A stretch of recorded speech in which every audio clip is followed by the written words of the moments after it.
What's up, guys? Today we are inside of Roblox Islands, and today what I'm going to show you guys how to do is how to defeat the Diamond Cave boss, also known as Core. Now, the fishing festival was supposed to go away a few days ago, so don't ask me why that's still there. I have absolutely no clue. Also, my mouse doesn't want to work today. That's not good. But yeah. So, today I'm going to show you guys how to beat the core boss inside of Roblox Islands, which is found inside the diamond caves. Now, I will say that it's actually pretty easy. And when I say this, I'm not exaggerating, but honestly, to me, the wizards and the scorpions are actually harder than the boss. Because it's just, they long story short, they need to buff the boss because he's just way too easy to defeat. Now, I'm not going to try it because it's going to take forever, but I could probably beat him with just a wooden sword. I'm actually probably gonna try that later, but not in this video, I mean. But yeah, basically it's super easy. Now I'm going to be using really good weapons. The Diamond Greatsword is something that you kind of need to fight him for because you need enchanted diamonds to access this sword, which I'm pretty sure can only be obtained by a rare chance from a diamond node that spawns inside of his arena, which they only spawn inside of his arena after you defeat him. So I'm not going to be using the Diamond Greatsword. Honestly, the Diamond Greatsword isn't really even the best weapon to use for this. So, I'm going to use the best weapon for this, which is by far the Rage Blade. Now, if you don't have the Rage Blade, it's fine. When I first did this, I also didn't have the Rage Blade. I only had the Aquamarine Sword, and then I advanced to a Cactus Spike. If you have the Aquamarine Sword, you're fine. If you have a spellbook or a title spellbook, you're fine. If you have a Cactus Spike, you're fine. If you also have an Iron War Axe, you should be fine. It's going to be a little bit more difficult because it doesn't do too much damage, but it's still good. So basically, the way that you access this area is you need to get a a combat skill of at least 50. Now I'm 67. But that's because I farmed the boss a lot. Because I need those enchanted diamonds. I also was grinding for a diamond mine portal shard, which I got, so that's pretty cool. But yeah. So basically, to access this boss, you need to be level 50 or higher in combat skills. But once you get here, you might be wondering, well, how does this place work?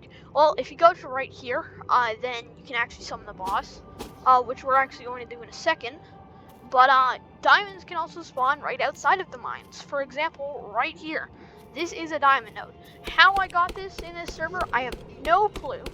But basically the diamond nodes look like this. Now imagine if the diamond ore part looked a little bit more like this. It was kind of glowy. That's how you know that you've got an enchanted node, which gives you enchanted diamonds only. So we're gonna spawn the boss real fast. He does his little opening animation. But as you can see, I'll use a title spellbook. Again, spellbook does the same damage. I have a decently high level for magic. For magic, I have a level of 50. So yeah, that's why I do a little bit extra damage. But yeah, what you'll notice is that he technically has 3 attacks. Now, one of his attacks only plays if you get hit by one of his other attacks. So by default, he basically spams his punching move like that. It doesn't do too much damage. I'll let myself get hit. As you can see, it only took 40 damage away. And if you have a good healing item like the pizza, or if you have berries, then you can easily recover from this. If you actually grind fishing a little bit, I also have a tutorial on how to make an automatic pizza farm. So you should be able to get. So if you have that, you should be able to get pizza pretty fast. But basically, as you can see, title spellbook, it does a little bit. Also, yeah, he has a second move, stomp attack. We'll get into that a little bit later. But as you can see, we've done about a third of his health. It's kind of taken a while though, so we're gonna break out the best weapon against this boss, aka the Rage Blade. Now, this weapon is by far the best against him because of how many times you can attack him. Why this works so well? It's because against other mobs, this still has knockback, but this boss doesn't take knockback from melee weapons, he only takes knockback from ranged weapons. For example, the bows and the spell bows. So they can knock him back, but the swords can't. So you're always going to be up close to him, therefore your damage is always going to be hitting him. So that's why the Rage Blade is by far the best weapon to use against him, because you can just chew through his health easily. It was like 30 seconds, and his health started up to here, and immediately it's gone down to here. So yeah, it's the Rage Blade is by far the best weapon against him. There's no doubt about it. But yeah, so he has his punch attack. He does that decently, a decent amount of time. I mean, and then he also has a second attack, which you guys have seen a lot. I'm gonna let him do it, but he does his stompy move. This sends like a shockwave thing through the ground. Now, if you get hit by this, it doesn't do much. It slows your health. It slows your walk speed. You'll get hit by it. It did 25 damage. But now he's going to walk over and he's going to do his third move. This does a ton of damage. So do not get hit by his stomp ability. Otherwise, you're not going to do so well. So you're basically just going to want to avoid his stomp attack. If you're having trouble avoiding it, what I suggest that you do then is you kind of move back and just wait for the shockwave to go away. If you start to get good at that though, then you can jump over it. And if you get extremely good at it, then you can actually time it correctly, so that way you can be right next to the boss when he does it, and not get hit by it like that. So as you can see, I'm right next to the boss and I still didn't get hit. It takes a little bit of skill to do that. So it might take you a few attempts with the boss. Like it might take you like 5 to 10 attempts to be able to do it that good. But yeah, if you're struggling with this, just walk by. Now, what to absolutely not do with this boss? Do not, and I repeat, do not bring him to the edge of the map.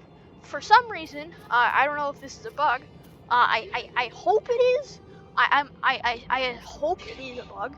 But if he gets anywhere near the edges, then he automatically dies, which is good, but then you don't get rewards from it, so not good. And your timer you still have to wait for your timer. So we're just gonna kill him real fast. So yeah, he does that animation, which is pretty cool. And then 4 ores rise up. There's a chance to be enchanted. There's also a chance to be broken, so that's pretty cool. But yeah, so the diamonds are by far the best way to get mining experience, by the way. But yeah, the boss isn't really too hard, which is again why I say that the wizards and scorpions are honestly harder than him. For the scorpions, I mean, at least they make it so that way you can't heal if you get hit by them. At least they do that. They're slow, but yeah, they at least they do that. This boss, however, it's kind of just really easy to not get hit by him. So yeah, I really think they need to buff the boss, because he's just way too easy. I'll probably say that, and then if they ever see this, then they're going to make it like impossible. But yeah, so that's going to be it for today's episode. If you guys enjoyed, make sure to leave a like, subscribe if you guys are new to the channel, or you want some more Roblox Islands, and everybody, peace out.